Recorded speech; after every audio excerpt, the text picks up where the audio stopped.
Warning! Warning! Today's episode contains spoilers. So if you have not seen the movie or TV show that we are talking about, we highly recommend that you watch it first, then listen to this episode. Thank you. Holy interview, citizen! Hi, this is Burt Ward, Robin from the TV series Batman. You're listening to Then Is Now podcast. Wowie zowie, citizens! Rise and shine, my sinners. When Father Evil starts his day, he gets a little deadly. Deadly Grounds coffee has the richest, smoothest flavor you'll find anywhere. It's sinfully delicious. Once you go deadly, you never go back. Order yours at getdeadly.com. Coffee's so good, it's scary.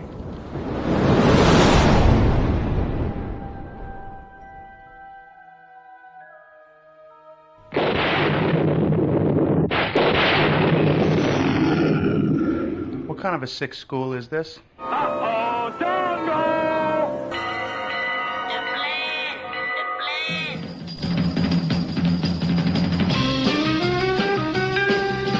Strange things are afoot at the Circle K. You're gonna need a bigger boat. Surely you can't be serious. I am serious, and don't call me Shirley. You got spunk. I hate spunk. Danger, Will Robinson! Danger! Oh, righty then. How you doing? Back off, man. I'm a scientist. Don't make me angry. You wouldn't like me when I'm angry. Say hello to my little friend! I love the smell of napalm in the morning. What are you people? On dope? Stop whining. I got a crap on deck that can choke a donkey. Who is your daddy? I'm sorry, but all questions must be submitted in writing. I'm sorry, Dave. I'm afraid I can't do that. Can I do that? I'll be back. A dynamite! Show me the money! Don't! Up your nose with your rubber hose. A what? I'm sailing! I'm sailing!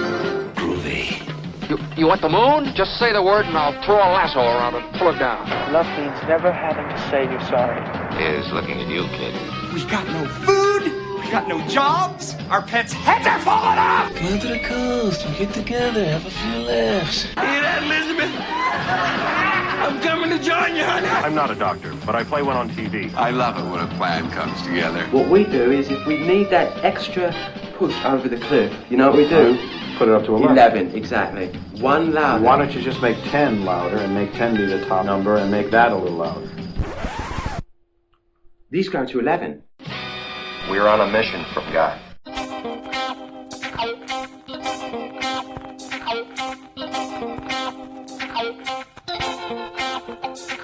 Hello and welcome to another amazing episode of Then Is Now podcast. I am your host, Rigor. Last time my new guest co-host Lucas from Denmark was here, we discussed the classic Hollywood film American Graffiti. We had fun exploring that film, not only because Lucas is from Denmark, but also because he's 19, and we like to get a young person's perspective on pop culture of the past. Today we have a film that was not only set in the 50s, it was filmed in the 50s, some 18 years prior to American Graffiti. I'm talking about Rebel Without a Cause from 1955, starring the iconic James Dean. This film not only continues to hold up, but it also resonates with young people in any era, as James Dean's character Jim and his friend Judy try to deal with the fact that their parents are just inept at true parenting. This is one of those films that we here at Then Is Now classify as one that you should see. So go ahead and watch Rebel Without a Cause, then come back here and listen to our breakdown of the film. Class is in session.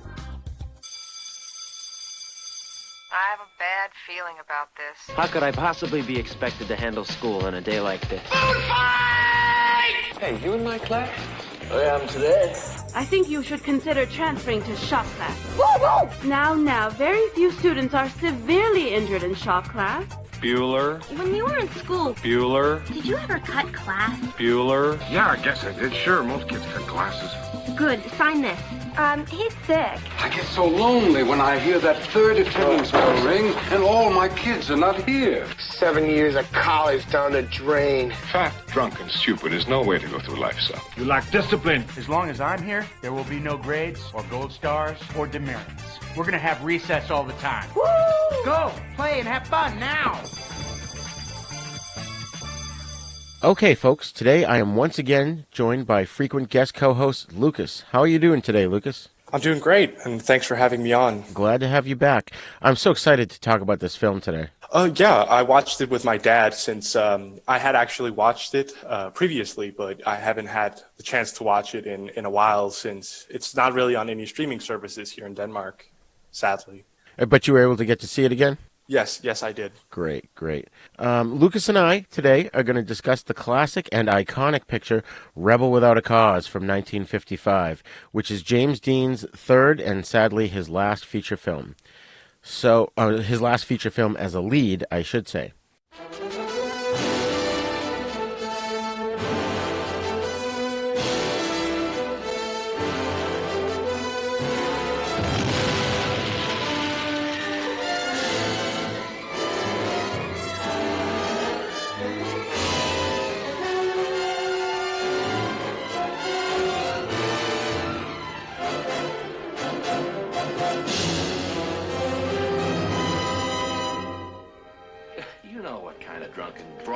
Parties turn into.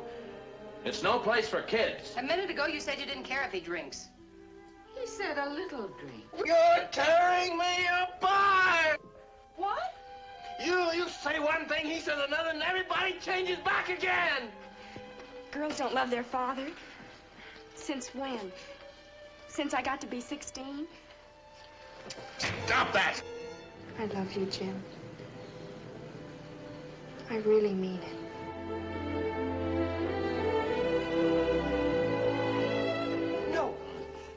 No, I don't want you to go to the police.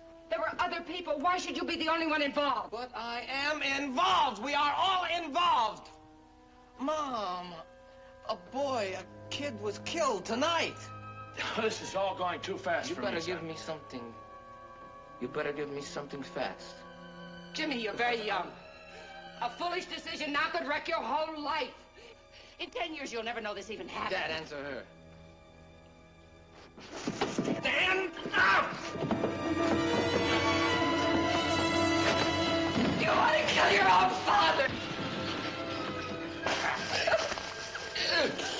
Gary!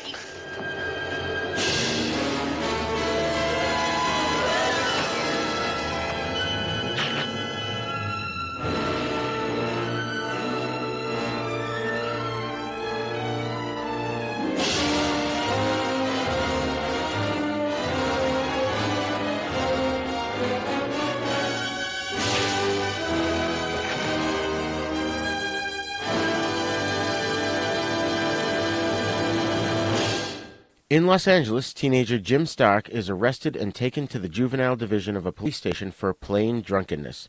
At the station, he meets John Plato Crawford, who was brought in for killing a litter of puppies, and Judy, who was brought in for a curfew violation.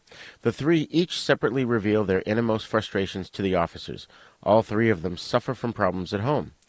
Jim feels betrayed and anguished by his constantly bickering parents, Frank and Carol, but even more so by his father's timid attitude and failure to stand up to Carol.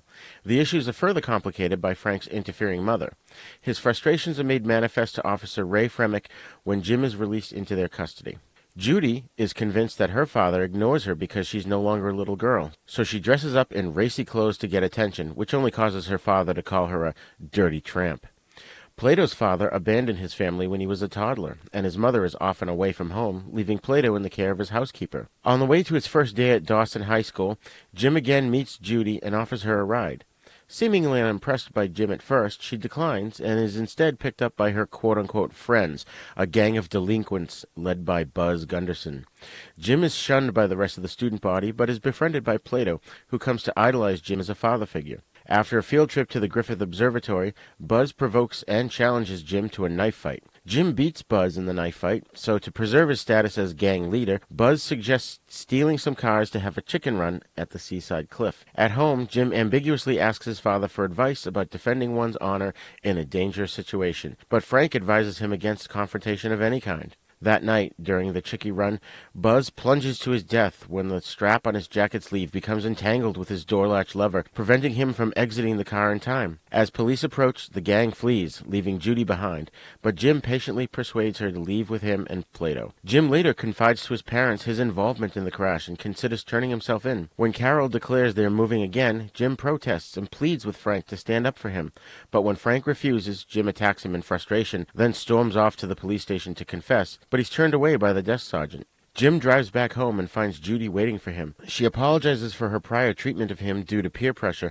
and the two begin to fall in love. Agreeing that they will never return to their respective homes, Jim suggests that they visit an old deserted mansion near the observatory that Plato had told him about. Meanwhile, Plato is intercepted by 3 members of Buzz's gang who are convinced that Jim betrayed them to the police. They steal Plato's address book and go off after Jim. Plato retrieves his mother's gun and leaves to warn Jim and Judy, finding them at the mansion. The 3 new friends act out a fantasy as a family. Plato then falls asleep, and Jim and Judy leave to explore the mansion, where they share their first kiss. Buzz's gang find and wake up Plato, who, frightened and distraught, shoots and wounds one of the gang. When Jim returns, he attempts to restrain Plato, but he flees, accusing Jim of leaving him behind. Plato runs to the observatory and barricades himself inside as more police converge, including Fremick, who, with Frank and Carol, have been searching for Jim. Jim and Judy follow Plato into the observatory, where Jim persuades Plato to trade the gun for his red jacket. Jim quietly removes the ammunition before returning it, and then convinces Plato to come outside. But when the police notice that Plato still has the gun, they shoot him down as he charges them, unaware that Jim had removed the bullets. Frank comforts his grieving son, vowing to be a stronger father. Now reconciled to his parents, Jim introduces them to Judy. So, Lucas, first impressions. When did you first see this film? That's kind of a tough question to answer, really, because I don't remember when it was. I remember seeing it when I was younger, and, my parents actually told me about, or my father told me about James Dean, but I'm thinking it was probably maybe 10 years ago, actually, when I was relatively young, where I didn't really understand the movie. But seeing it again, I do remember watching it in my childhood home with my parents. Nice. Yeah, this is a movie that I thought I had seen, but I was wrong, and I hate to admit it, but I've actually never seen it. It's such a classic and iconic film. I guess I've seen clips of it over the years, but I never really knew what it was about, and I have to say, walking into it, it was completely different from what I expected. Yeah, I remember a few scenes of the movie, like, for example, Plato getting shot and the whole them in the mansion, talking about renting the place and stuff. But seeing it now in my adult life, it really wasn't what I remember it being. Right. I would imagine sort of like American Graffiti, which I had seen as a younger, and I had the same situation where I didn't really get it when I was a kid, but now it makes all kinds of sense. Yeah, especially since now I actually speak English and understand what they're saying, and also the fact that now I'm grown up and I can sort of analyze it, and you read between the lines even without them actually saying anything, just body language and their facial expressions, which you don't really get that as a kid. Right. So did you find that you could sort of relate to the characters? Oh, yeah. Actually, I kind of relate to Jim in the way that, in the beginning when he's at the police station and he's like, I can't go back to that circus. And you do sort of dumb things just like Jim. He beat up a kid and they had to move and stuff. And I'm a bit hot-headed and just like Jim. And the situation that he finds himself in, where he's talking to his dad for advice and he says, in 10 years, looking back on this, and he cuts him off and stuff. It's 10 years is so far in the future, but I don't think that's what his dad meant at all. I think he means to say the same sort of thing we said when we were talking about American Graffiti, that adult problems compared to teenage problems, right? And I sort of relate to that. Yeah, absolutely. The movie was directed by Nicholas Ray, who had also done, he would later go on to do the movie Hair in '79, and he also directed Humphrey Bogart in A Lonely Place in a lot of, it was an earlier, that was prior to Rebel Without a Cause, that was 1950. So he's done quite a few movies, but the big thing about him was that Nicholas Ray often took suggestions from the cast and crew, and he was open to them if it was a great idea. he'd go with it. Like, for example, the scene where Jim is kind of like right after the accident, he comes home and he's laying on the couch and he's kind of hanging his head off the side of the couch upside down, and the camera's upside down. And then it does, as the mother's coming down the stairs, it does this 180-degree spin, so it rights itself. Yeah. That was all James Dean's idea, because originally the scene was supposed to take place in the parents' bedroom, and he just, for whatever reason, he didn't feel comfortable with it. And Nicholas Ray, the director, always wanted to make sure that James Dean was comfortable with what they were doing. So he literally had him come over to his apartment. They tried to act out the scene, and they did it in his living room. And James Dean was like, I love this. This is perfect. And that's where he came up with the idea. So Nicholas Ray actually had the crew make the living room set of the house look just like his apartment, so that James Dean was fully comfortable in it. I didn't know that, but I think that's a great idea to have your, or in any situation when you have people, under your supervision and you're making a movie, for example, and you need to have your actors and actresses comfortable. If you don't, you don't get the best out of them. I don't think, anyways. I agree. Yep, absolutely. So I think that's a great thing that they did that, and I think it's a good scene, actually. Oh, it's a very good scene. It's very powerful. The whole movie is very powerful, and even just walking into it, I had no idea. Like, I guess I kind of had a something of a preconceived notion that I thought James Dean character was sort of like a bad guy. I guess I really didn't know what to expect, and it turned out he was really nice and really cool. Yeah, just like we were talking about with American Graffiti, that he kind of changes throughout the movie, or like tries to anyways. In some ways, he doesn't really change all that much, but in other ways, he changes a lot. His character does, anyway. Right. And, okay, so the movie was also written by Nicholas Ray, as well as a guy named Irvin Shulman and another guy named Stuart Stern. And what Stuart did was he had a lot of input in this movie. He kind of saw Nicholas Ray's vision. So, for example, the whole thing with the planetarium, he could see how that had cosmic implications, that, the destruction and the destruction of the Earth and the universe would make the teenagers feel insignificant. And he was the one who kind of brought that together at the end of the film too, when they went to shoot there, to show how in the grand scheme of things, the teenagers realized they were literally nothing, and it kind of changed their viewpoint on things after seeing that show in the planetarium, wouldn't you say? Yeah, I think it kind of, I think as a teenager and you learn about the whole universe and how small Earth is in comparison, and then you realize you compared to Earth is even smaller, and all your problems are irrelevant for the universe. The universe doesn't care about you or your problems. So I think it definitely had an effect on the characters. Oh, absolutely, absolutely. And a couple other things that Stuart really contributed was he was really hard on his own parents, and that's sort of why the parents in this movie are sort of portrayed as incompetent, because he was drawing from his own experience of his parents, I guess. So there's a lot of parallels there. And also, he had actually, for research, went to a real juvenile hall.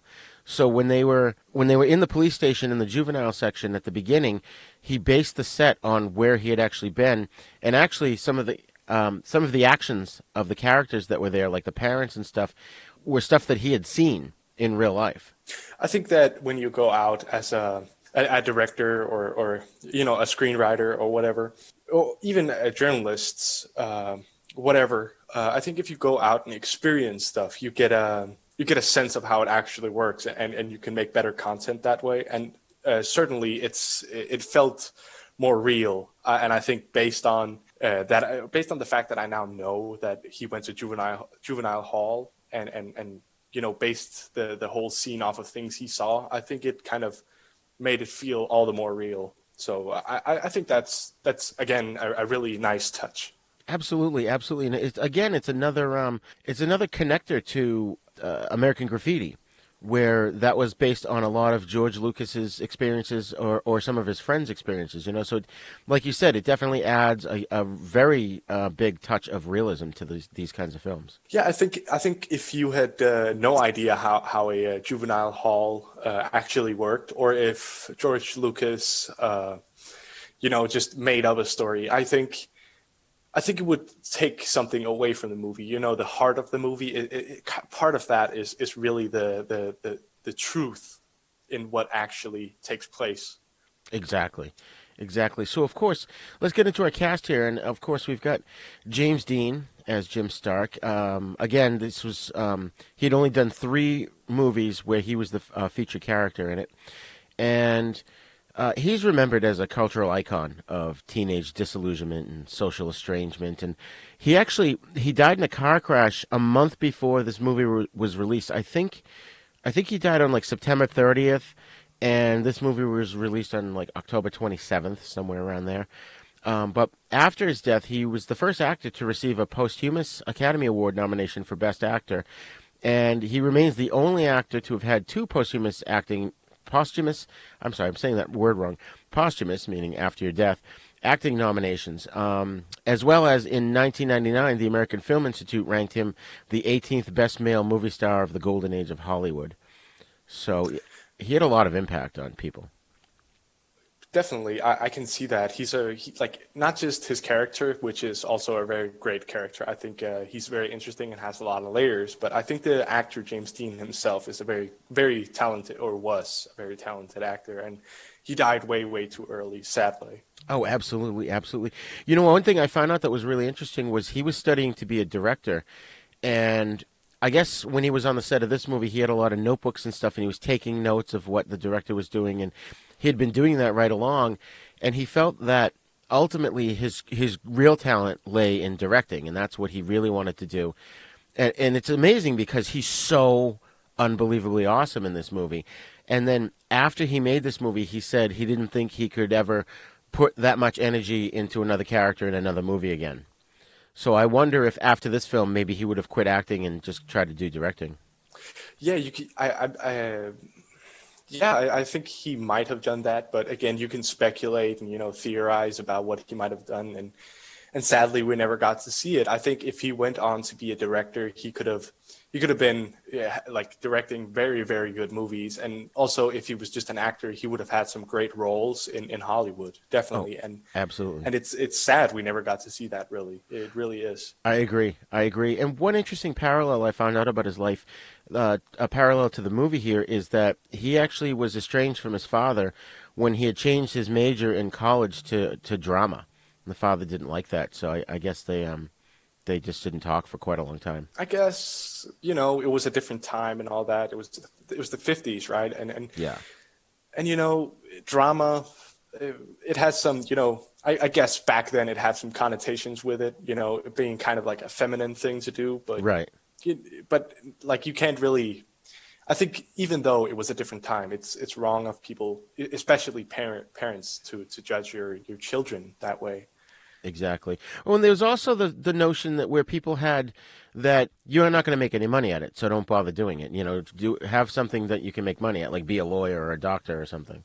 Yeah, and I kind of think that's an illogical thing to say, that just because you want to be an actor doesn't mean you can do it. Like, people do it all the time, and I don't mean become like a humongous actor in Hollywood. I mean, you can do smaller things in life than being a Hollywood actor. You can do whatever with it. Like you can even be like a drama teacher, or there's many possibilities with any education you're doing, and I think it's an almost moronic thing to say that just because the chances are small, you shouldn't try. Because if he hadn't tried, we wouldn't have seen him in Rebel Without a Cause. Right.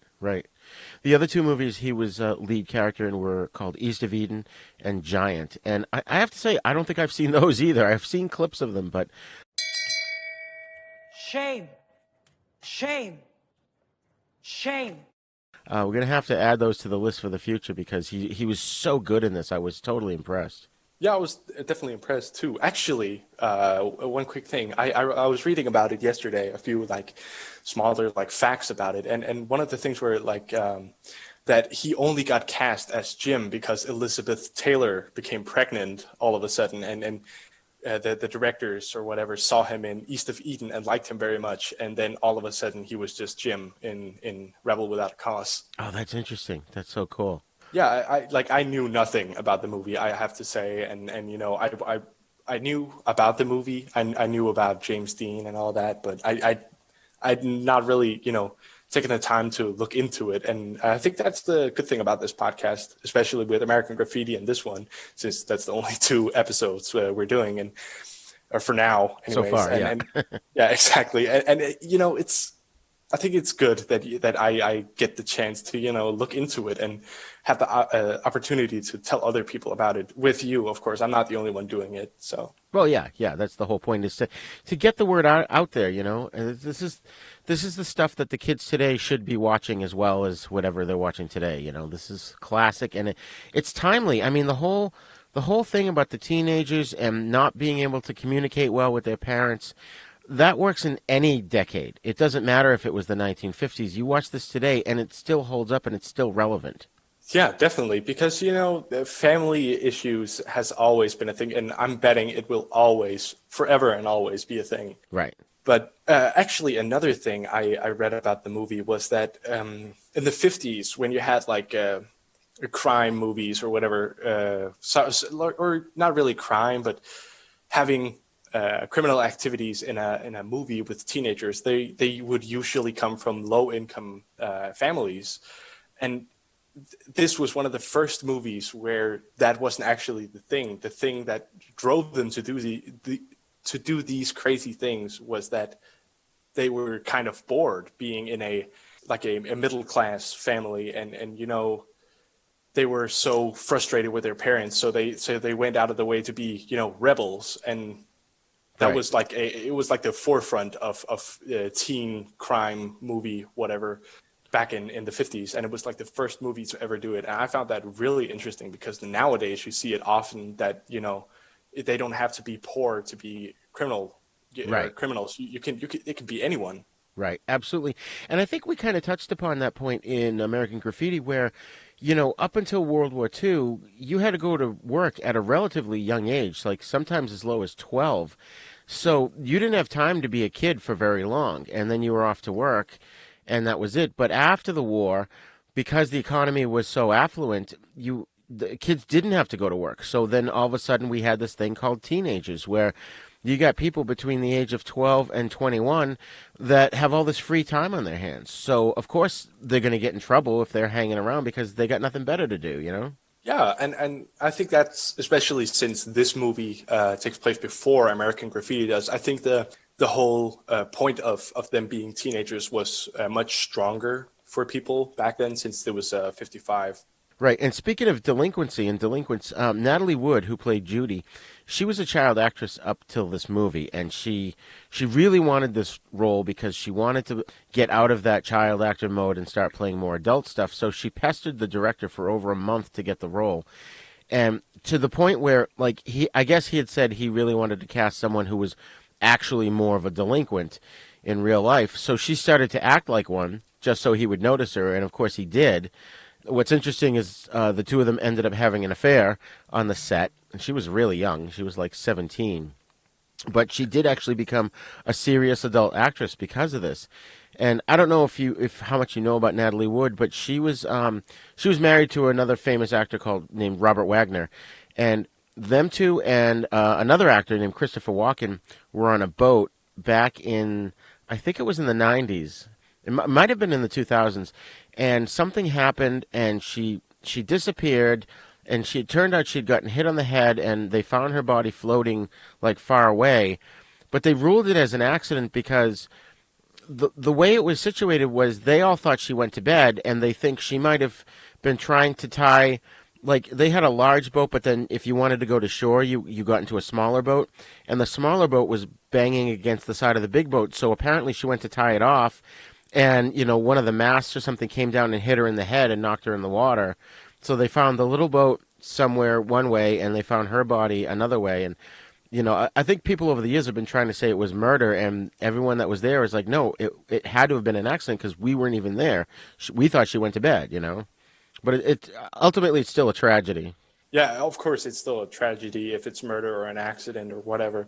But yeah, I had heard of it. I knew of it because of Christopher Walken. I had read about it. I didn't know any of the smaller details that you told me, or not smaller, but any of the details. I just knew, she quote unquote disappeared and ended up dead. Yeah.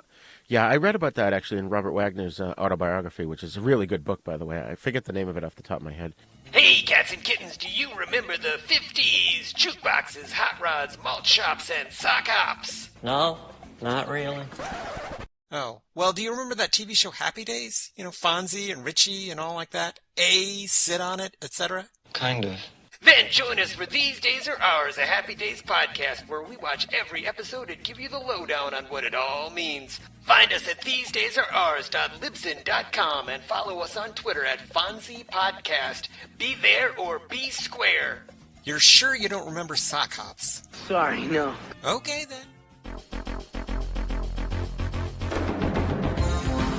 Hey, folks. I just wanted to take a minute here to tell you about the hosting service that we use at Haven Podcasts.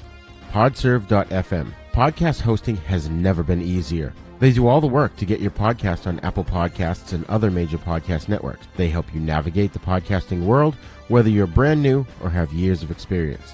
Folks, I can't tell you how happy I am with their service. When I first started this podcast, I searched around intensely for the right hosting platform. I found Podserve and used their simple 4-step process, and in a short amount of time, my podcasts were on the internet and available through all the major podcast networks. And their customer support is unreal. Every time I goof things up and make a mistake, like posting the wrong show to the wrong feed, I email them, and I kid you not, within minutes I get a response and the problem is resolved. And they're the only podcasting host that actually helps you get listeners. Other podcast hosts stop at podcast upload and don't help promote your podcast. Well, Podserve makes sure your podcast is seen by thousands of people. The promotion is free, and they put you on podparadise.com, which has over 5,000 visits a day from avid podcast listeners and is growing every day. Each day, Pod Paradise selects 5 podcasts to spotlight on their front page. Maybe yours could be there soon. Podserve's pricing is simple. Only $19 a month. That's it. No tiered pricing platform, just one low fee. For $19 a month, you get unlimited storage, unlimited podcasts, free podcast promotion, your podcast on all platforms, detailed download analytics, one-on-one customer support. You pay month to month, and you can cancel at any time. And when you sign up, you get 14 days free. You don't even have to give them your credit card. I love their service so much I put a reminder in my phone to add my credit card when the 14 days was almost up. I couldn't give them my $19 fast enough. I'm telling you, I really didn't believe it until I actually signed up and saw my podcasts on everything from iTunes to Stitcher and Spotify and more in a ridiculously short amount of time. So if you've got a podcast and you don't have a hosting platform, I highly recommend podserve.fm. Check them out.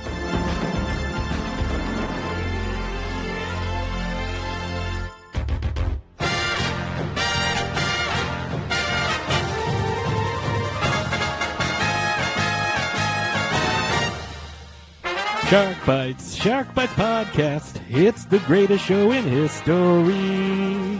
From the Dorkening Network, hosted by a nerd who's named Patsy. From movie reviews to tips on surviving the coronavirus, Shark Bites has it all.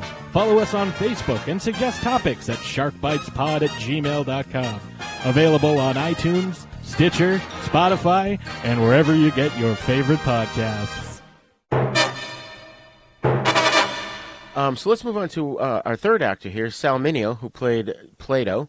Apparently he had a Bronx accent that was really severe, so there were moments in the movie where they had to go back and have him redub some of his dialogue so that he didn't sound quite like he came right out of New York, you know? Yeah, I think it was a good thing that they did that, seeing as like he looks really young, and it would have been kind of weird seeing him in a suburb sounding like he came straight out of New York. Right. He got nominated for an Academy Award for Best Supporting Actor for this, and he was the 5th youngest nominee in the category at the time. He was also in Giant. He was in another movie called Exodus, where he got a Golden Globe for that. And he also got a second Academy Award nomination for The Longest Day. And he's another one that had a tragic ending, apparently, and I don't know the details of this. All I know is that he was murdered in the parking lot of his apartment complex at age 37.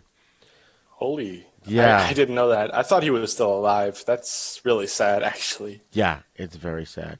That's the curse of Rebel Without a Cause, apparently. I guess so, yeah. That's really tragic. Oh, man. All three leads, I guess, or whatever you could call them. Right. Main character. Met with a tragic ending in real life. Yeah. So on a lighter note, we had Jim Backus, who played Frank Stark, Jim's father, and he was always doing comic or comedic roles, and he wanted this role. He was hoping that this role would help break him out of that mold, which it really didn't. Although he was great in this, but he's probably best known. And Lucas, tell me if you know these ones. He was the voice of the cartoon character Mr. Magoo, the little guy that's hard of seeing. I know who it is. I don't know where I know it from, but I know who it is. Yeah. Okay. They made a movie with it with Leslie Nielsen a few years ago about Mr. Magoo. But he was a famous cartoon character for many years. And Jim Backus also played Thurston Howell III on the TV show Gilligan's Island. Did you guys get to watch Gilligan's Island over there? I don't think it was like a big hit over here, but I'm pretty sure we had it. Seeing as we're still a part of the Western world, believe it or not. Right? But I think we have it, but I've never seen it. I know what it is, Gilligan's Island, but I don't know. Oh, I man. don't think I've ever seen it, sadly. It's one of my favorite comedies. If you get a chance to seek it out, it's so good. It's just hilarious. It's basically these 7 castaways end up on this deserted island, and every time they think they have a chance to get off, Gilligan does something to screw it up, and they're, at the end, they're still stranded on the island. All right, that sounds like something that I would definitely be into watching. Yeah. So we had Anne Duran, who played Carol Stark, Jim's mother. Apparently, she did not enjoy playing this role, and I couldn't find a specific reason why, but I get the feeling that it was just because her character was just so cold. I think she didn't want to play that sort of a part, but she did it, for the money. I think she did a great job. I think the character, she conveys a very good message that, not all parents are like that, like really care as much about you as they should, seeing as, as Jim says in the movie. I'm not going to say too much, but he says that like she always blames him or someone else for her problems. And, right. And, some parents do that. Some people do that. It doesn't have to be parents. And I think that was she did a really great job, though I didn't like his mother at all. I right. think, I'm not going to say the word, but she is a the B word. Just on a quick note, I really liked his father. I really think he did a great job as well. I think he was a really, really great actor in that role. Yeah. And also the character in general, he's kind of funny, but also kind of sad.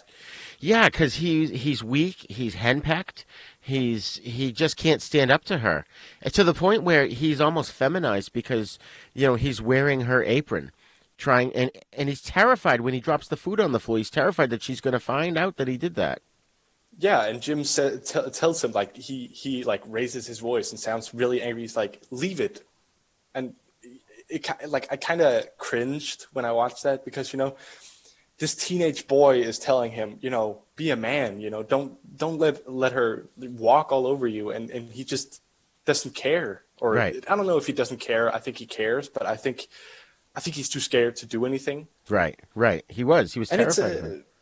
Yeah, exactly. And I think of course, it's a tough position to be in to, have to choose between standing up to your wife to prove you're a man to your son or let your son down. I think that's a super tough place to be in. Absolutely. Or position to be put in by your own son. Right.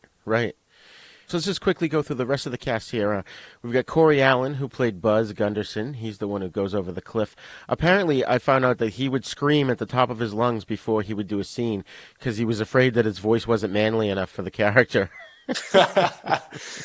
That's a funny detail, I think. No. Then we got William Hopper, who played Judy's father, and I remember him from the Ray Harryhausen movie 20 Million Miles to Earth, which is a really good movie. Rochelle Hudson played Judy's mother, and she was in a couple of movies, Born Reckless and Imitation of Life. Now, the guy who played Ray Fremick was Edward Platt. Did you ever see the TV show Get Smart? No, I don't. I have never heard of it, actually. Okay, it's a spy comedy from the 60s, and he played the chief in that, and it was basically, the main character was named Maxwell Smart. He was Agent 86, and he was just this bumbling spy, couldn't get anything done right, but no matter what, in the end, he always, saved the day. And Edward Platt was his long-suffering chief, who was in charge of the good guy organization named Control. So it's funny when he came on the screen, I'm like, oh my God, it's the chief. And then Jim comes into the room, and right at the beginning, he tries to punch him in the face. And the chief, I keep calling him the chief, he just grabbed him and dropped him to the floor like it was nothing. And I was like, way to go, chief. That's why you're in charge of Control, you know? Yeah, I like the line he has afterwards. He's like, it's a shame you didn't connect, like sounding like a badass. Yeah. And I just looked at him and I was like, yeah, this is definitely the 50s. Yeah. And I just loved his character here. I loved the fact that he understood that the kids were having trouble, and he was trying to get it out of them, and he almost became sort of a father figure to Jim. Oh, definitely. I actually have a note here where he tells him that, you know, he should come back to him. If he ever feels like he's about to get in trouble, he should come back to him. And he does that in the movie. He tries to, you know, talk to Ray or like get him, but he was just sent away. And I think like he's one of the characters in the movie that, you know, you feel he actually cares, right? Exactly. And he's in control, and he's a real man, unlike Jim's father, who is not. He's just a weakling. Yeah. Also, there's like this kind of, you know, there's a contrast between him and his father in the way that, you know, Jim just throws his dad on the chair and like kind of like tries to choke him. Yeah. Where like he would never have gotten that chance on the police officer Ray, because like he would just have dropped him, right? He would have socked him on the jaw. Oh yeah. Yeah, and I think that's kind of why, you know, Jim calms down afterwards, like showing that like he kind of shows Jim, you know, not all men are I'm not gonna say pathetic, but as weak as your father. Yeah, exactly. Or as Jim's father. And I think that's you know, watching the whole movie and looking back on that scene, I think that kind of shows Jim that, you know, you don't have to just take it while lying down. You know, you can be a man, stand up for yourself, right? Exactly. And it's really too bad later on in the film, like before he went to do the Chicky run, if he had gone to Ray right away, he probably could have solved all his problems. But he didn't do that. Yeah. Or if Jim's dad wasn't, you know, telling him, yeah, we have to think this through, you know, make a list. Right. If he would have just, you know, done what Ray would have done and told him, you know, you stay in fucking bed right now. Yeah, exactly. Exactly. Like you're not gonna go do some stupid crap like that. You're gonna stay home, young man. Right. Oh, if yeah. he would have done that, I definitely think Jim would have, you know, listened to him. If he stood up to him, like put his foot down, I think he would have, like the movie would have been completely different. Oh yeah, and I think that's what Jim was looking for. He wanted his father to tell him not to go, and he couldn't get him to do it. Yeah, exactly. And you know, he kind of like trying to goad him into doing it, like saying it, because he's like, you can't force me to stay home, kind of. Right. And you know, he's just a teenager. What is he gonna do? His dad could like just tell him not to like do it, lock his door, right? And he could have forced him to stay home if he wanted to, but he didn't. He ran out on it. Like he ran out on his father, and you know, of course he like chases after him, and he waits up for him later, and he comes back home, and they were genuinely worried for him, but they didn't know what to do.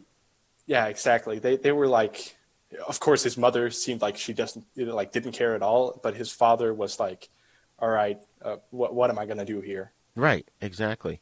So real quick, there's just a couple more actors I wanted to mention. Frank Mazzola played the character of Crunch. He was one of the main gang members. He was kind of the second in command to Buzz. And apparently in real life, he was a real-life gang member. He was part of a gang called the Athenians. And so they hired him initially to be a gang consultant on the movie, and ended up being one of the actors because they liked him so much and they thought he looked the part, you know, because he was. Yeah, that's actually a nice detail, and I think it was a nice move to, you know, actually hire a real life gang member to play a gang member. Yeah, that was so cool. So there's two other actors, and I want to know if you know who they are or if you recognize them. The first one was Dennis Hopper. He played Goon. Did you recognize him in the movie? No, I don't think so. He's wicked young here. He was in the movies. He was in tons of movies, but I'll just list a couple. He was in Easy Rider. He was. I know that one. He was in Speed. Did you see that with Keanu Reeves? Oh yeah. He was the villain in that movie. Oh, okay. That's a pretty big step, I think, being in a movie with Keanu Reeves. Oh, That's really cool. He was Frank Booth in the movie Blue Velvet by David Lynch. And, I don't know that one. Okay, and he was also the villain in Waterworld with Kevin Costner. I don't know if you saw that one. I'm pretty sure I've seen that. I've seen a lot of Kevin Costner movies. Okay. Dennis Hopper's always been one of my favorites. I mean, he was on The Twilight Zone. He was on so many TV shows and movies throughout the years. It's unbelievable. You know, we could do a whole show on him. So he was great. And then one of the other actors was a sort of a skinny blonde guy named Nick Adams. He played Chick. TV audiences in America probably remember him as Johnny Yuma from the series The Rebel, which was in 1959. And he was in a few horror movies. Some of my favorite monster movies, actually. He was in Invasion of the Astro Monsters, Frankenstein Conquers the World, and Die Monster Die with Boris Karloff. I think he met a tragic ending, too, but I think his was drug overdose related. That's just, again, the rebel without a cause curse strikes once more. Right, yeah. So it's really too bad. But you know what's funny? And I hadn't actually thought about this till you and I just started talking about it, but there are so many parallels to American Graffiti. Like this movie, with the exception of the opening scene, it takes place in over a 24-hour period, which was similar to American Graffiti.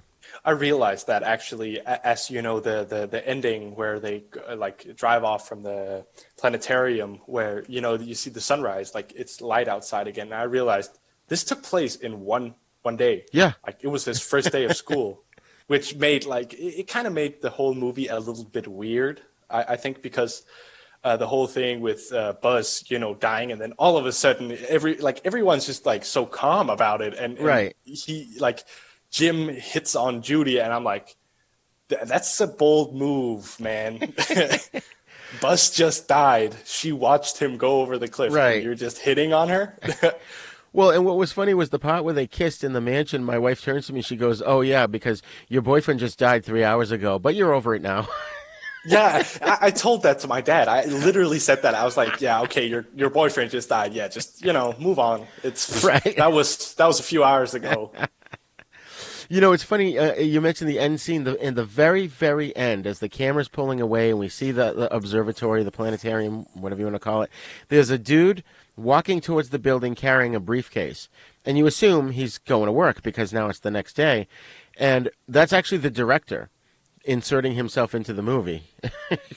That's really cool. That's kind of like a Stan Lee moment. Right, or Alfred Hitchcock. Yeah, that's it. That's actually I didn't know that. That's pretty cool. I think the way they do that is kind of especially when you look at someone like Stan Lee, for example. Just going off topic real quick, looking at Stan Lee, it's a good way to like immortalize yourself without just having your name in the credits. Oh yeah. It's just too bad Stan Lee's passed, but I wonder if they'll do stuff like have a picture of him on the wall somewhere. Oh yeah, I'll bet. I bet they'll do that. Just to keep his legacy alive. Right? Yeah. He's the creator of so many superheroes, so why not keep him in the movies? Oh, absolutely.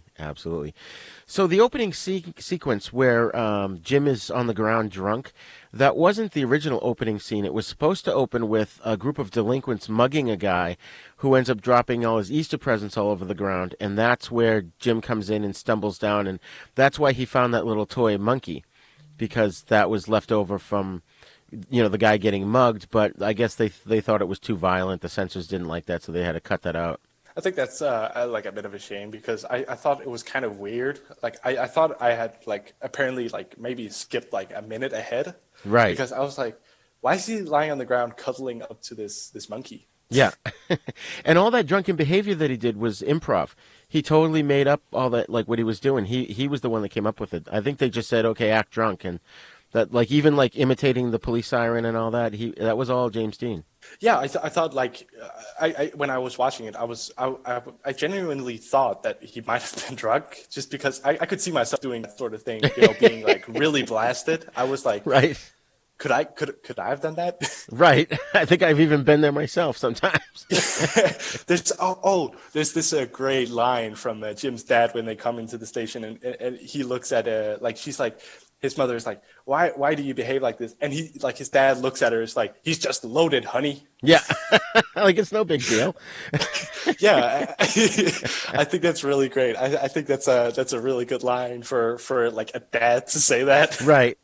Which is funny because it makes you think, oh, he's a cool dad. You know, he understands it. All right, yeah, you made a mistake. You got drunk in public, but it happens. But then he, you know, real quickly after that, you find out that he's just a spineless nerd, or not even a nerd. He's just a spineless, you know, weakling.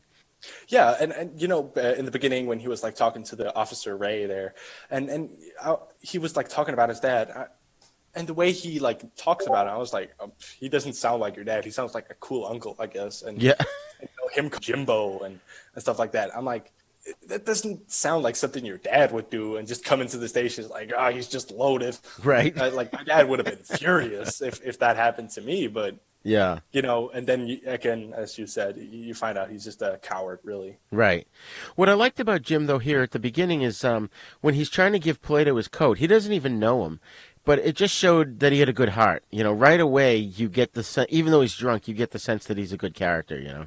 I think Plato says it himself the best, actually, when he talks to Judy when she asks him, if they know each other and stuff, and he says, you know, he doesn't say much, but when he does, he's sincere. He means it, and I think that kind of he says it the best, I think, because you know, that's the feeling I got. Like he actually cares. He seems like an actually good guy, and he's trying to change here. Yeah, and that's the thing too. Like, and especially the crime that he committed was so heinous. I mean, he shot puppies. It doesn't get much worse than that. I mean, I suppose it can, but that's pretty bad. So right away you're thinking, well, how am I supposed to feel about this character? But then I felt like Plato kind of warms up to you because then he's just really looking for a father figure. He's just acting out. That's why he did that. He's not a serial killer. He's just he wants a father figure, and that he sees that in Jim. Yeah, I get that. Definitely. Like in the beginning when the officer's talking to him, like, why did you shoot those puppies? I was looking at, all right, Ted Bundy, what's happening? Yeah.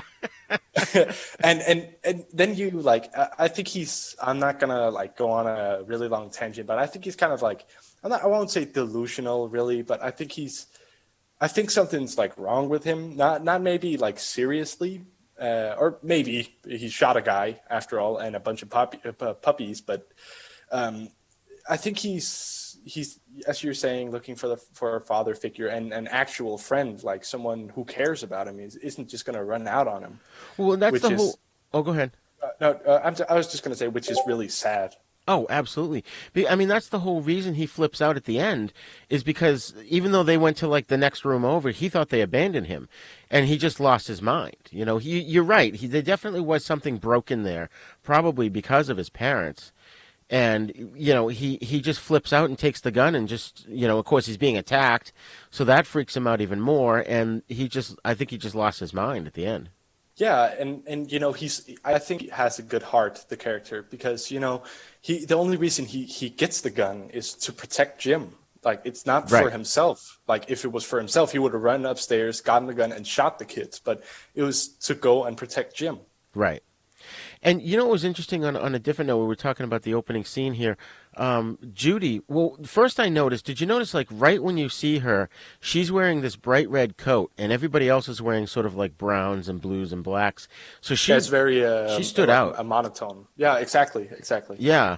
And so when she's talking to the cops and they're asking her, you know, I think it was Ray actually she was talking to. Yeah, it was. And he says, he says a line like, were you looking for someone or were you looking to hook up with someone? He doesn't quite say it that way, but he implied that. And I guess there were a few more lines where it basically made her sound like a streetwalker.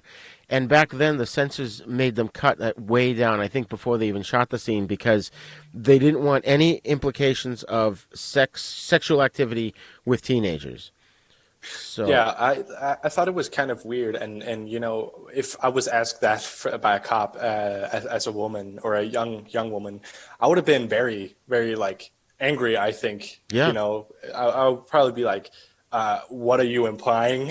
Right, exactly. but definitely like the way I'm not going to say she's dressed offensively because she's not. She's dressed pretty normally, I would say. And you know, it's kind of I thought it kind of weird, the opening scene, all of the things that they're saying to the other characters, Plato and Judy. But I Right. think it's a very good scene, definitely. Yeah, yeah. Now, the whole movie is told from the point of view of the teenagers, which is cool because that's like I said earlier, that's what makes the movie relatable to even audiences today. And, the parents are portrayed as ineffectual. Jim complains that his mom and grandma are making mush out of dad. And, the parents don't know how to deal with the kids. They don't really know how to relate to him. Judy's mom's a pushover, and the dad doesn't even know where to begin to deal with her because she's not a little girl anymore.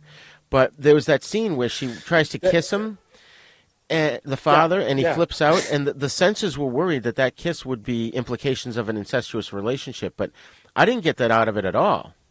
No, I actually drew the conclusion that, there's a contrast between Jim's family and her family later, that, his dad's a pushover and his mom's like a tyrant. Right. And very ineffectual, and it's the opposite way around for Judy. And, I think it's hard on, I'm just going to wind it back a bit. I think that the dad kind of, as you're saying, he doesn't know how to deal with it because she's not a little girl anymore. And I think that's the opposite way of how a lot of parents see it, that a lot of parents think that, your child is growing up and becoming more independent, and all of a sudden they don't want all that affection, really. They want to, take a step back. And I think it's the opposite thing that she's doing. She's still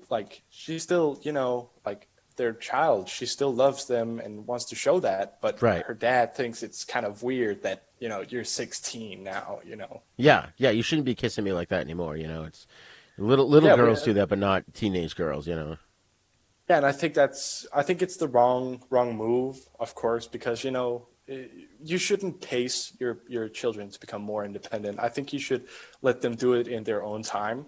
Right. And, it can hurt that they do it too fast, and it can be weird that they're doing it too slow, but, it takes time. Everyone's different. And, that's the thing with Jim, too, is I think he feels disconnected to the world. He doesn't understand why he feels what he feels. He just knows he's angry. And his whole family is already confrontational to begin with. So, on his side of things, he can't figure anything out. I forget what the line was that he used, but he's just I'm all confused. I don't understand what's going on here, Yeah, and I can relate to that.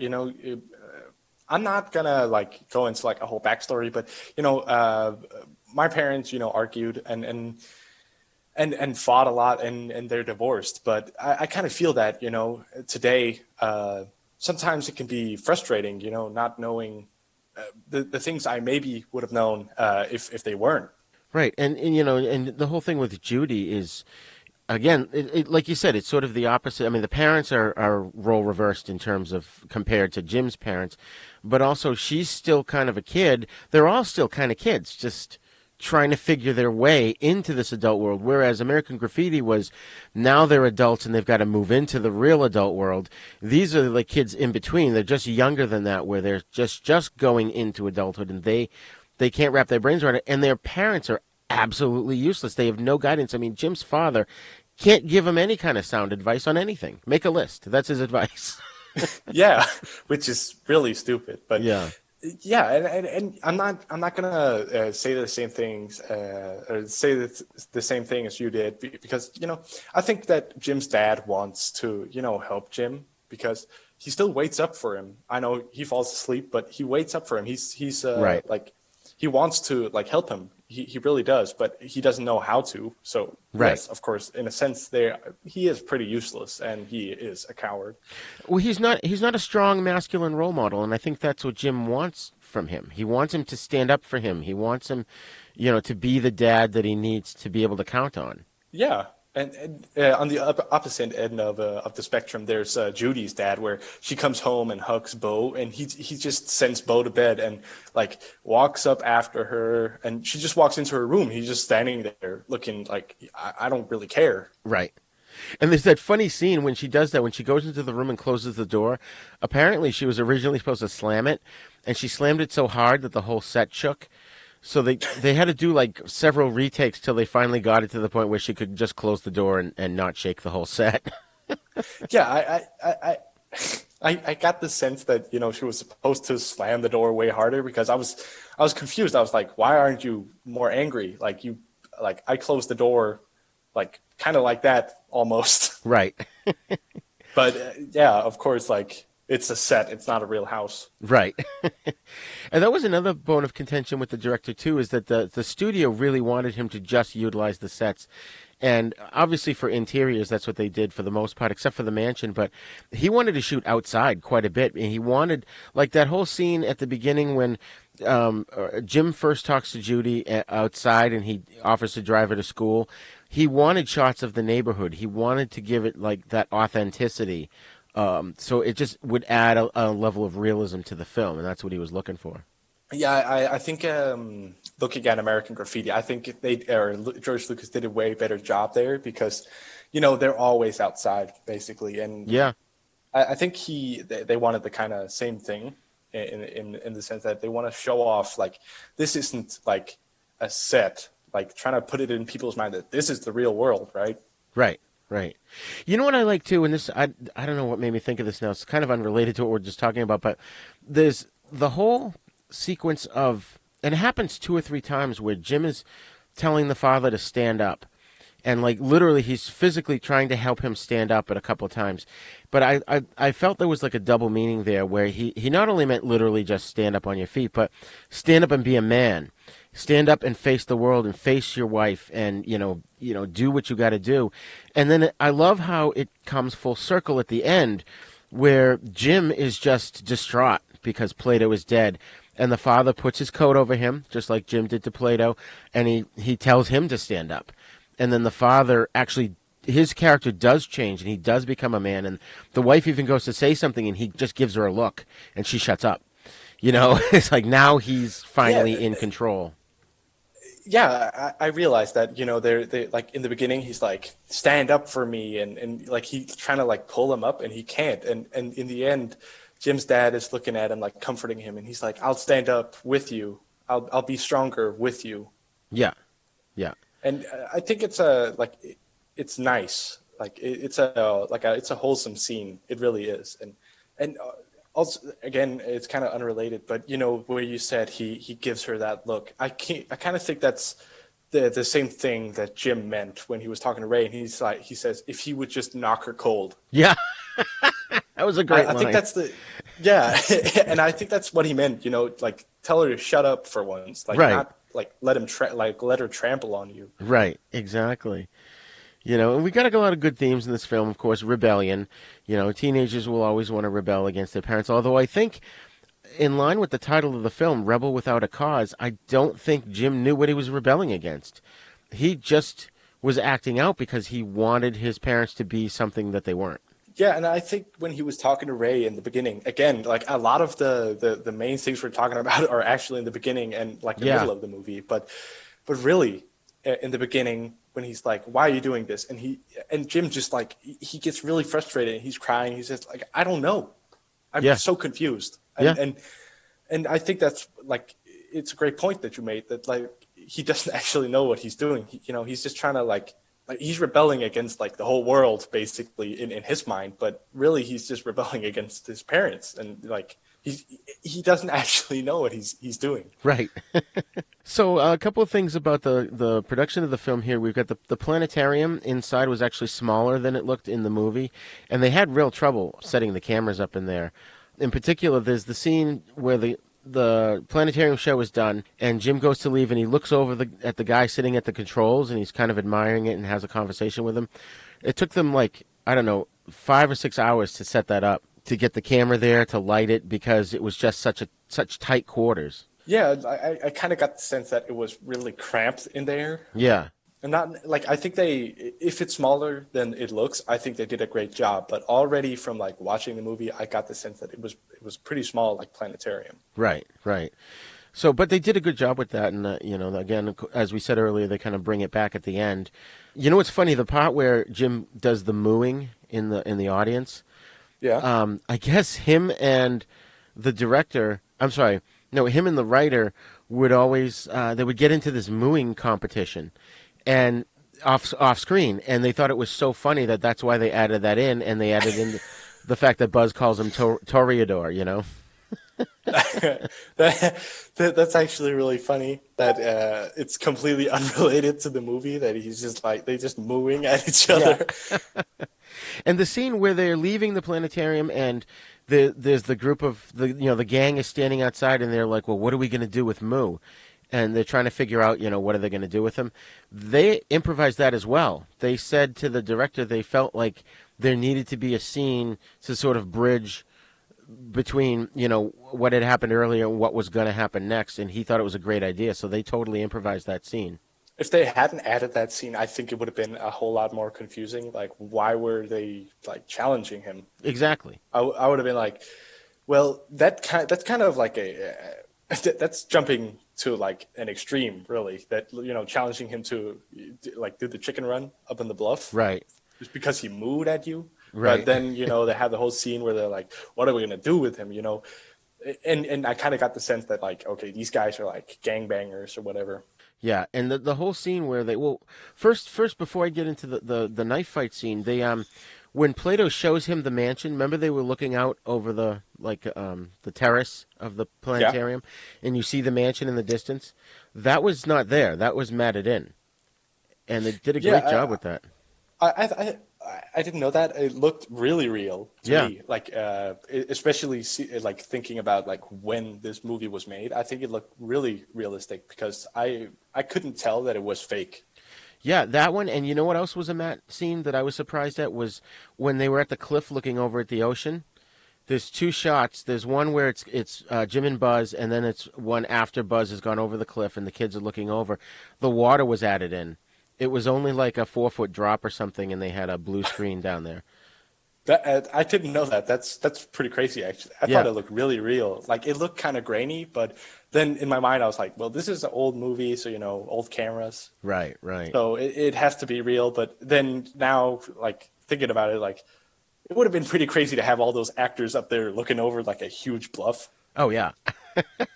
We're dangerous. Well, yeah. But... if you want to talk about the knife fight movie, I think that knife fight scene. Sorry, I think the part where he's going towards the exit and Buzz looking at him, and I think it kind of shows that they had to move because he beat up a kid really bad, and I think he's that's a part of the thing where he's changing. Yeah, and there's also the part where he accidentally steps on the school insignia and he's like, oh, I'm sorry. He apologizes. I don't think the old Jim, before the movie, I don't think he would have apologized. He would have been a real tough guy. Yeah.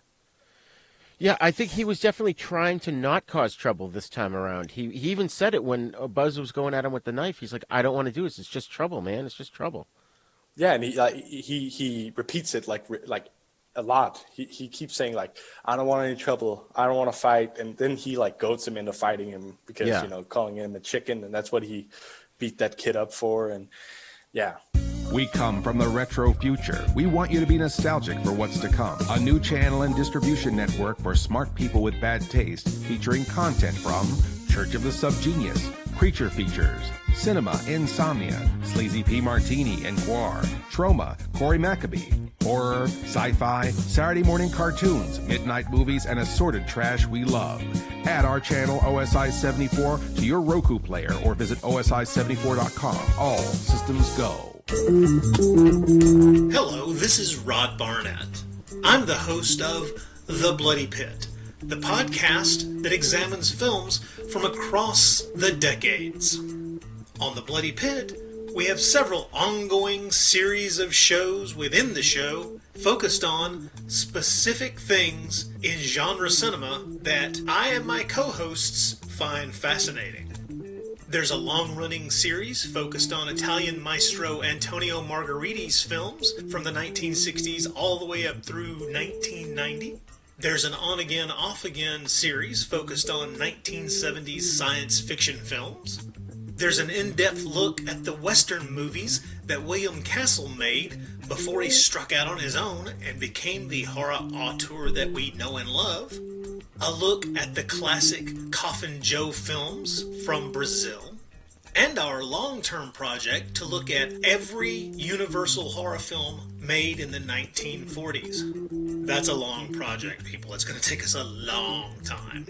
Sprinkled in amongst those are various other episodes focused on other stranger areas of cinema, like Lucio Fulci, Dario Argento, and even some obscure British crime films from time to time. So join me and my rotating crew of co-hosts as we examine the stranger side of cinema through an exploitation lens. Except when we don't? Yeah, you never really know exactly what to expect on The Bloody Pit. So join me for The Bloody Pit.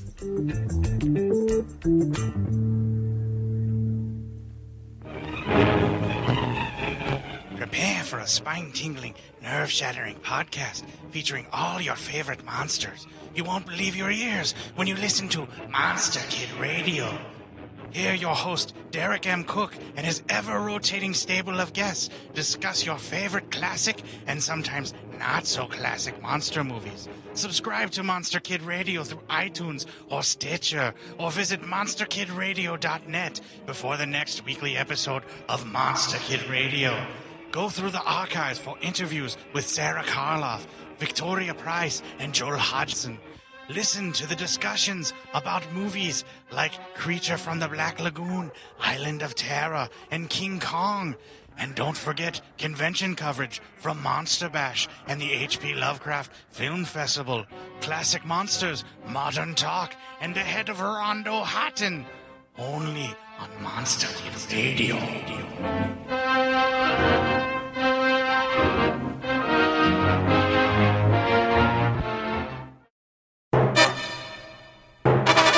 Apparently, switchblades were illegal in California, and those were actually real switchblades that they got from the police who had confiscated them from real delinquents. And what they did was they dulled the knives down as much as they could, and then they gave Buzz and Jim chest protectors under their shirts, just in case they accidentally stabbed each other. Yeah, because they, like, I know that people, like, or the prop makers are really, really talented, but you know, those knives looked really real, and they looked really, really pointy. Yeah. So even if they were dull, you could still, like, stab someone with it, right? So I think that was a good idea because, you know, hearing, oh, they were real, I was like, oh, that's a bit iffy. Did you notice, too, in the scene just prior to that where Buzz stabs he punctures Jim's tire in his car, the shot of Jim as the tire is deflating and the car's going down, Jim exhales and he just kind of sinks down to the ground too, like against whatever he's leaning against, almost like he was deflating too. Yeah, I actually drew the conclusion from that you know, he was like, it was kind of winding up to him, you know, going down there and beating the crap out of Buzz. From that, like, he was deflating with the tire, and he was like, oh, all right, this is enough. Enough is enough. Yeah, exactly. Hey, what? By the way, what happened to the grandmother? She was there in the opening scene. She was there at breakfast, and then the only thing left of her at the end was the picture of her that Jim kicked his foot through, pushed his foot through. Yeah, now that you're saying it, that's kind of weird that she just, like, she literally disappears. She's not in the movie. Yeah. Or maybe I missed her, but I don't know. But I didn't see her. No, I didn't know. She wasn't in it. She was gone. Also, I forgot to say this about American Graffiti, but we were talking about, you know, the whole, it was a different society and stuff. And you know, I realized there was the housekeeper in Plato's house. Yeah. And then I realized I didn't see one black actor in American Graffiti. Oh, yeah. And I was talking with my dad, and he was like, well, it was a different time. And I'm like, but this was like 10 years before American Graffiti. Right. So that kind of doesn't make sense. Maybe it's like just a coincidence, but I think it was pretty funny. And also the housekeeper was like, I think she was a really great actor as well. She genuinely cared for Plato. I think she was really great. And you know, in the end, when he's lying there on the ground, she's like, the poor boy didn't have nobody. Right. And that, like, it kind of, you know, it kind of makes you sad looking at it. Like, he actually didn't have anyone. And the cops were just doing their job, really. And of course, they didn't know he didn't have, you know, it wasn't a loaded gun. So it's really sad. Oh yeah, that whole ending is really sad. And you know what was kind of sad too that I thought is because like I said, I didn't know anything about this movie. I didn't know what was going to happen at the Chicky Run, and when Jim and Buzz are walking towards the cars, they actually tell each other what their names are and they shake hands. And Buzz kind of looks at him and he goes, I like you. It basically implies, they still have to do this stupid ritual because he has to maintain his leadership of the gang. But it was really too bad because I even turned to my wife and I was like, oh man, those guys could be good friends if they can get past whatever's going on here, And then of course they couldn't because Buzz died. Yeah, I got the sense that as Jim was saying that, it's for my honor, right? And the same thing could be said for Buzz, it's for his honor because, he's the gang leader. And right. And it's kind of sad that, they had to go to such an extreme to like prove that, I'm a man, right? And couldn't just, sit down and talk about it instead of, being such like so.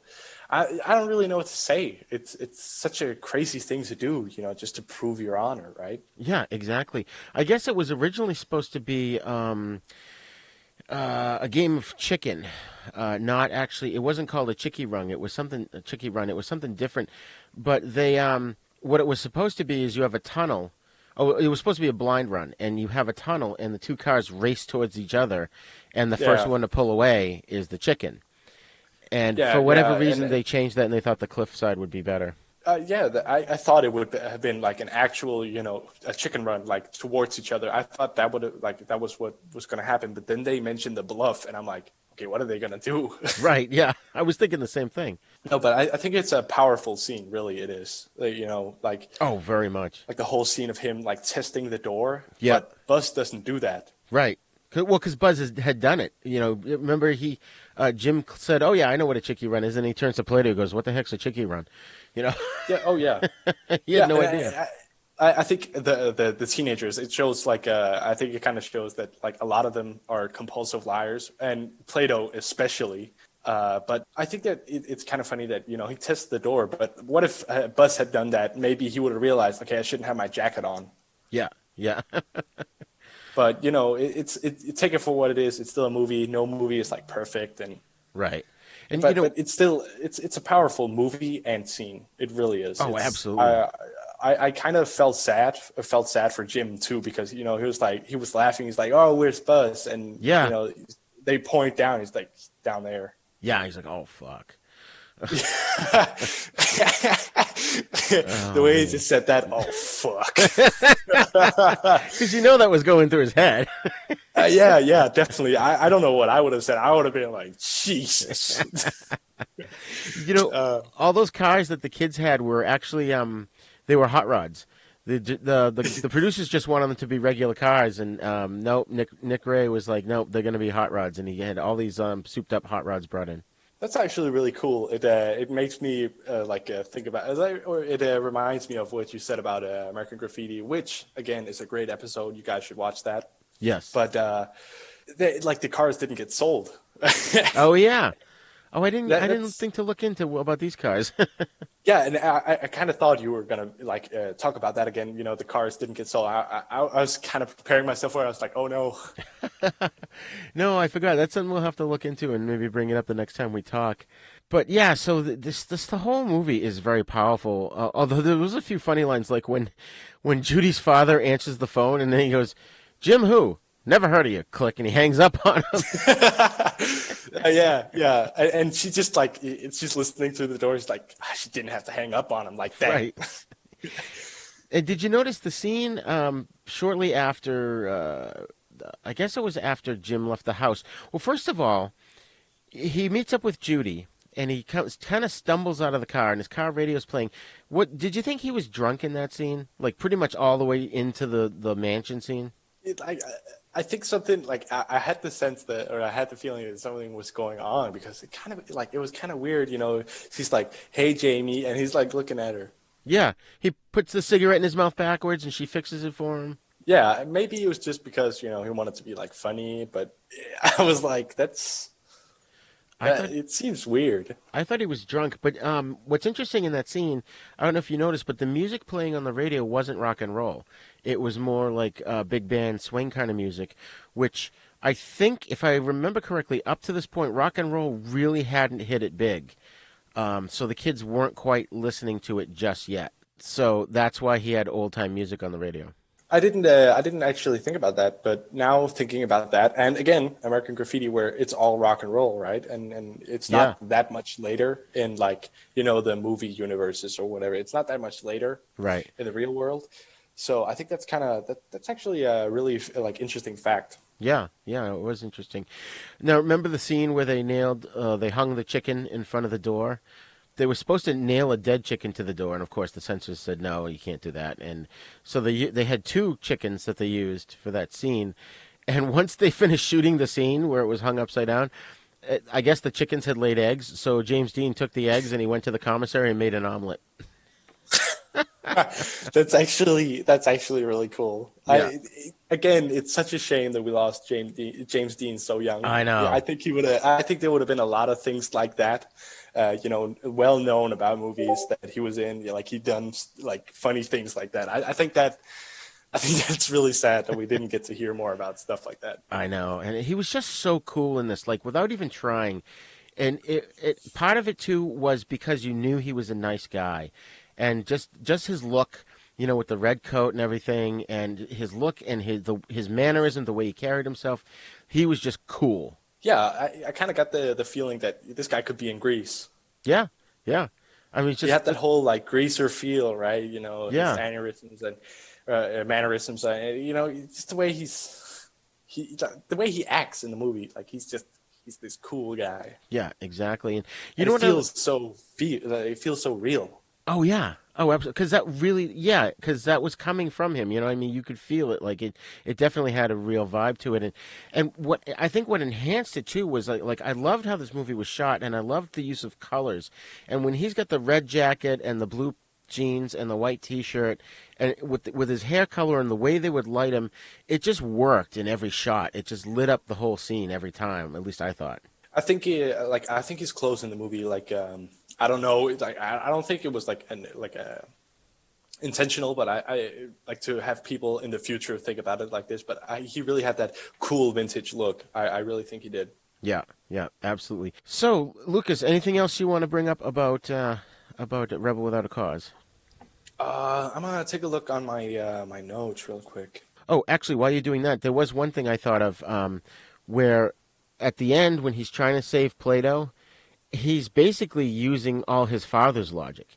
He's telling him things like everything's going to be okay, they're your friends, don't worry about it, and which were lies. You know, of course he was going to go to jail for shooting that kid and all that stuff, but he didn't know what else to do. He only had his father's example to go by, you know? Yeah, and I think that, like, the way he was talking to him and the way that, like, he carried himself kind of, like, mixed into this or melted into this, like, this perfect figure for Plato to look up to. So he was like, all right, everything is going to be all right. Okay, we can go outside. You can have my gun if I can have it back, like, right after. And you know, I think it kind of, like, melted into, like, the perfect father figure for Plato. Right. And that was a bad move. He should never have given him the gun back. I was even yelling at the screen at that point because I totally saw the ending coming, you know? Yeah, exactly. And I was kind of looking at it. I was like, okay, he took the magazine out, but he didn't. First of all, he didn't remove the bullet from the chamber. Right. And second of all, that's still a kid carrying a gun who's like, I don't know, like he was very stressed out and like all kind of jittery, and he's gonna go outside to armed cops with a gun in hand. That's right. Yeah, no. Yeah. But I actually want to talk about Plato for a little while because, you know, sure. I think he's a great character, first of all, and I think he's very tragic. Yes. But I think also he is definitely a compulsive liar. Even Jim or James Dean, like, catches him in a lie when he's like, "Oh, my dad was a war hero and he's dead," and he's like, I thought you said your dad was a big wheel in New York." Right. And also the whole thing where he's like, "Oh, he's my best friend," like to Judy, and yeah, and again, that's something I really picked up on when she says, "Well, hello there, Jamie," and he's like, what? Yeah. and that was because Plato has said he lets his best friends call him Jamie, right. which is a complete lie. He never told him that, and they've known each other for all of like 12 hours. Right, if that. Yeah, exactly. And I was like, this kid, I'm not gonna say he's like a psychopath because that's really like jumping to like conclusions, because I think he's a genuinely good guy, but he's confused, and I definitely think he's kind of delusional. To think that a kid his age is a father figure. Yeah. But I think, I'm sorry. No, I was going to say, I actually thought that was kind of cool, too, where the three of them, they couldn't get any real parenting from their own parents, so they kind of formed this own little family unit, I should say, in the mansion. It was a really wholesome scene where they're like lying on the sofa or whatever and talking, and he falls asleep, and they're face down in the dirt. Yeah, and I think I told my dad, I was like, okay, so you're just going to let your good friend lie there on the cold ground? Right. But I think, it's still like a sweet scene. They're like tucking him in with his jacket and laughing at his socks that are two different colors. And I think he's a good kid, Plato, but I think something's wrong with him. Yeah. Also, he's like, he says he's talked to a shrink before, or a head shrinker, as he says. Right. But in the beginning, when they're at the juvenile hall, the housekeeper says his mom doesn't believe in that. So again, he's a compulsive liar, and I'm not gonna. That's right. I'm not a psychoanalyst or anything, but I'm just what like my personal opinion. Looking at the movie and the character, the way he acts, he's like he really does lie a lot, and he's pretending. Right. Exactly. I didn't notice that before. That's awesome. Yeah, he definitely, a compulsive liar is another component of his psyche, and it just shows you how broken he is. Yeah, but again, Jim doesn't care, or of course he doesn't know that he's lying all the time, right, or most of the time, but of course, he still cares about him because, he's a sincere guy. But when he says, my dad was a war hero, and he's like, I thought you said your dad was a big wheel in New York, and he's like, yeah, what's the difference? He might as well be dead because his dad ran out on them and whatever. Right. But I think Jim didn't care about that. He thought he was a nice guy, and that's all he saw in him, a nice kid. Yeah, exactly. I knew he was going to go back for his gun when he ran away from those kids, and I was thinking, oh my God, your gun's in your coat, and then but they were right there. He couldn't have done it, so he runs down to the pool. And, he's hitting them with the hose and everything, finally manages to get back, and then he grabs the gun. And, then you knew it was just going to get worse from there. Yeah. Also, when they, catch him outside of his house, I was, when he ran inside, I was like, oh, no, your mom's gun is upstairs. Right. And I just knew he was going to do something stupid. And yeah. Already then, I kind of, had this premonition of what was going to, be the ending. Yeah. Sadly. Yeah. And it of course, it's a tragic ending, but it also is it kind of comes full circle for Jim, right, which is sad that you don't really see the ending for Judy per se, which is kind of sad. I really liked Bo, for one, her little brother. I really liked him. Oh yeah, he reminded me of the little brother in The Blob. I haven't watched that. Oh, we'll have to watch that. I don't get that reference. but no, I think he was the innocence of the movie. She comes home and Bus is dead, and he's just hey, cute big sister, and she hugs him, and he kisses her on the nose. Yeah, that was cute. Yeah, and there's a lot of good characters, even the minor ones, and just the way that everyone acts, it feels very real and sincere. Oh, absolutely. So I have a question for you. All right, so who was it? Goon and what was it? Crunch and the other guy. They find Plato. They steal his address book so they know where Jim lives. So they go to Jim's house to do the whole thing with the chicken, and then they run away. Now, Plato made a guess that they would be at the mansion because he had told Jim about the mansion, and he figured, well, Jim's new. You got to figure the way his mind was working. Well, Jim's new here. He doesn't know of many places, but he does know that place because I told him. Might as well go check and see if he's there. How did the other kids, the gang, know enough to go there? And how did the parents and the police know enough to go to the observatory? They don't really answer that question in the movie.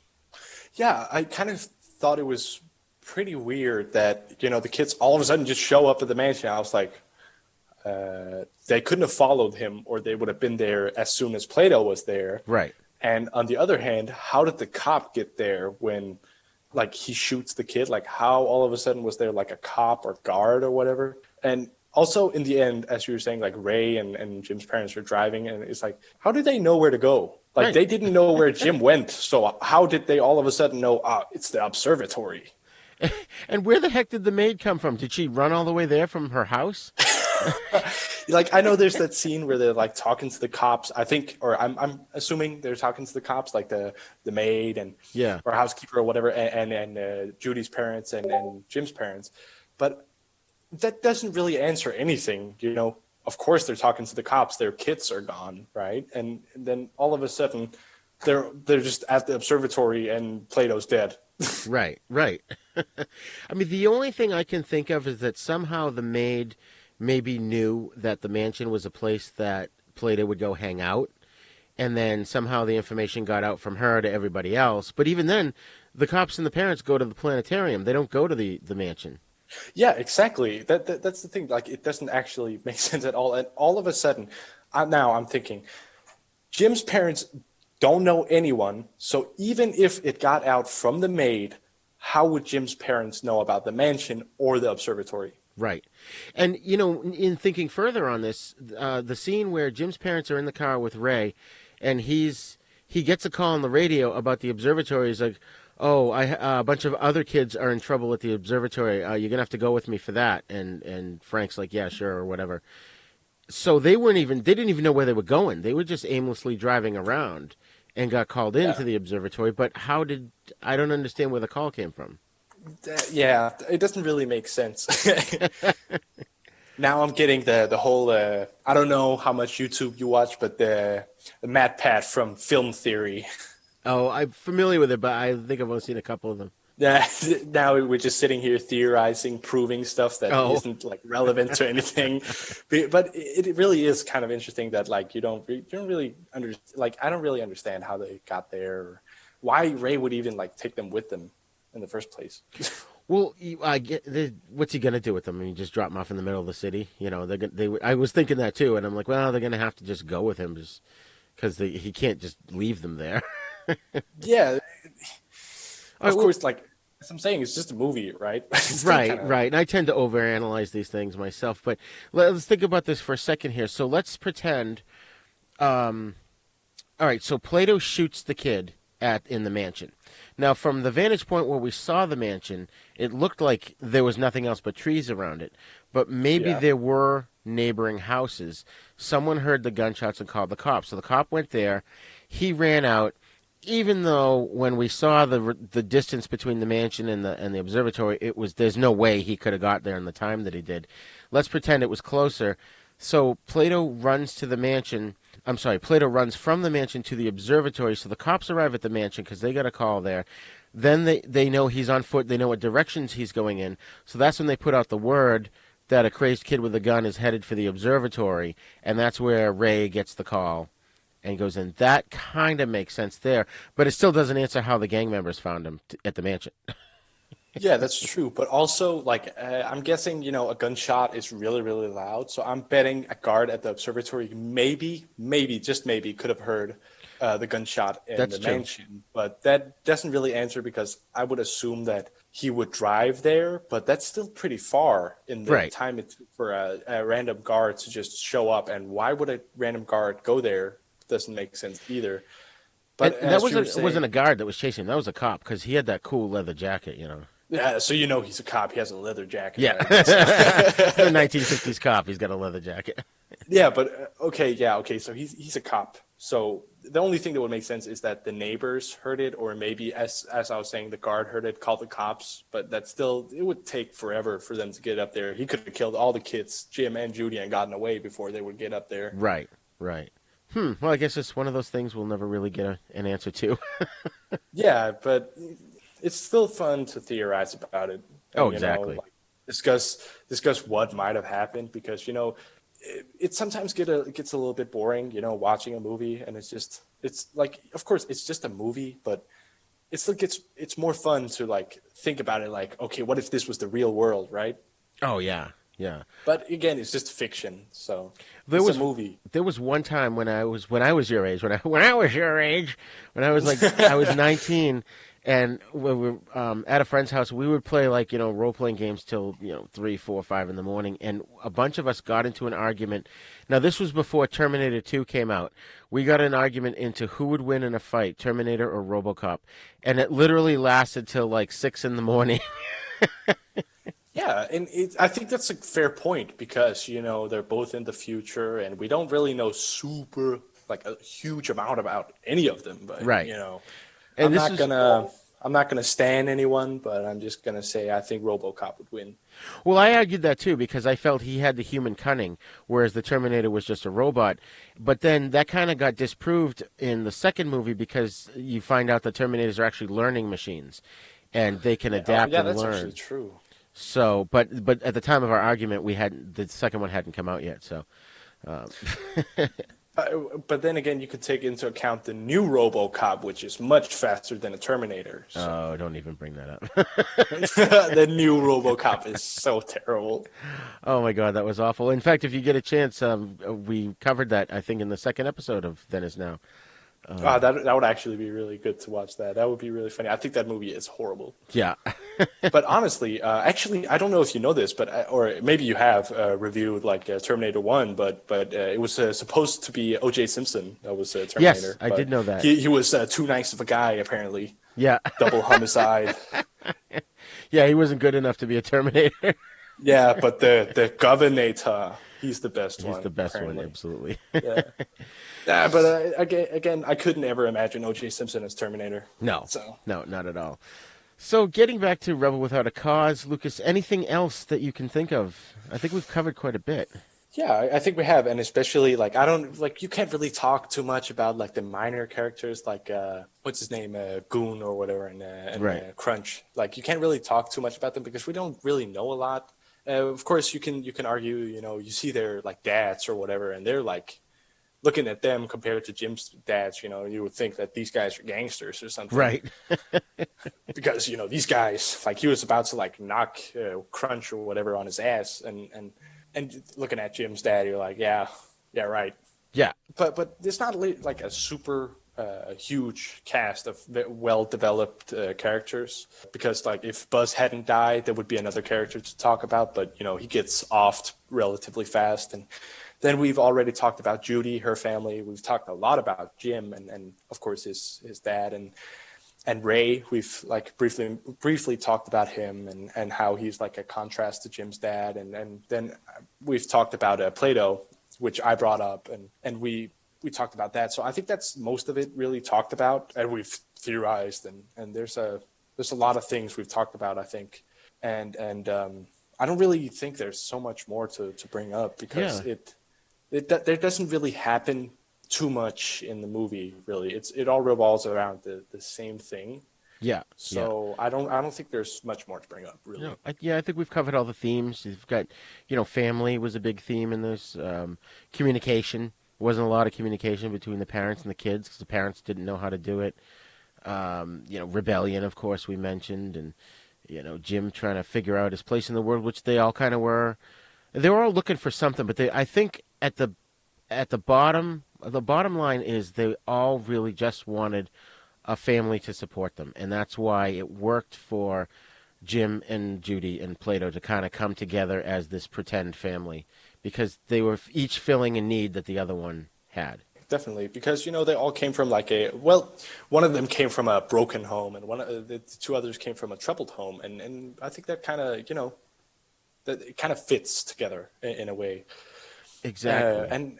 And again, going back to talking about American Graffiti, there's also the theme of, as you said, changing, and they all change except for like the minor characters, of course, but all of them are like trying to change. And the whole teenage theme of it is also really like it's very clear that it's about teenagers, being teenagers and not really knowing what to do because their parents don't support them, as you were saying, and I think it's a great theme because, again, have said before, it stays relevant forever, really. Right. Because there's always going to be troubles in people's houses and families, and there's always going to be conflicts to try and resolve with your parents, and that's why it stays relevant, and that's why you can kind of like relate to it, even though you may not have had a broken home like Plato or a coward dad or a very like a mother that's tyrant. You don't have to like be the exact same, but even having troubles at home, you can still kind of relate to it. Right. Exactly. So, would you recommend this film to people your own age? Yeah, I will. I love the movie. It's a good movie, but I think people, if you don't know anything about it, I think you should go into this movie not reading about it at all, because when you don't know anything about it, it really is weird watching it. Right. I think I got the best experience out of it, not knowing anything about it really, and only knowing like a few of the characters or actors, and not knowing what it's about or any of the facts about it or really anything compared to what it really is. I think going into it not knowing anything is the best way to go about it, because you ruin the movie for yourself reading about it beforehand. Absolutely. I agree 100%. I mean, this movie is a classic. It's iconic. And, we highly recommend folks out there that are listening that you not only watch this film, but you show it to a younger person and get their take on it, because I think every decade, every young person can identify with Rebel Without a Cause from 1955. So, Lucas, thank you once again so much for joining me today, and I look forward to talking to you again about another movie in the future. Yeah, and thanks for having me on. I definitely look forward to you recommending a movie that I should watch and then us discussing it. And it's been great being on here. Excellent.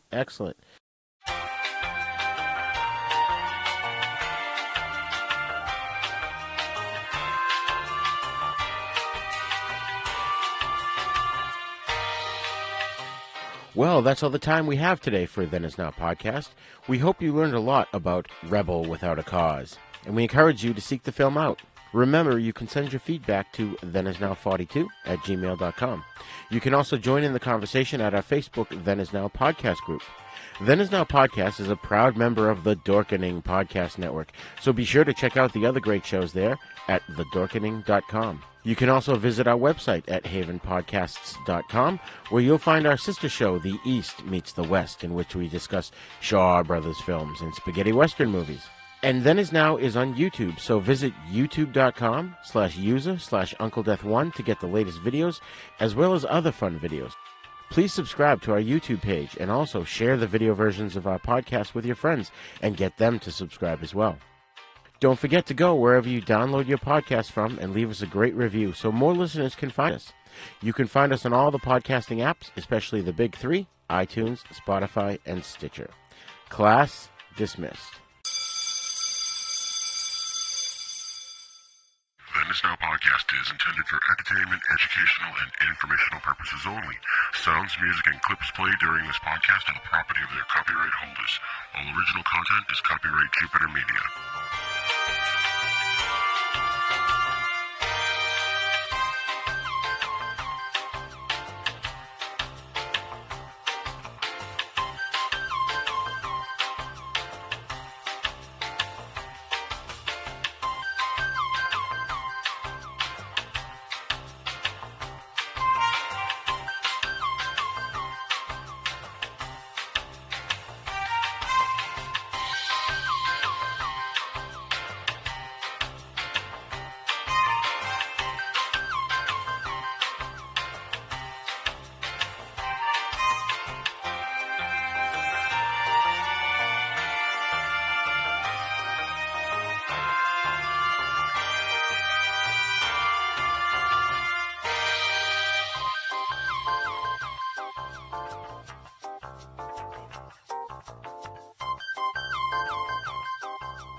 For more shows like the one you just heard, check out the Dorkening Podcast Network at thedorkening.com.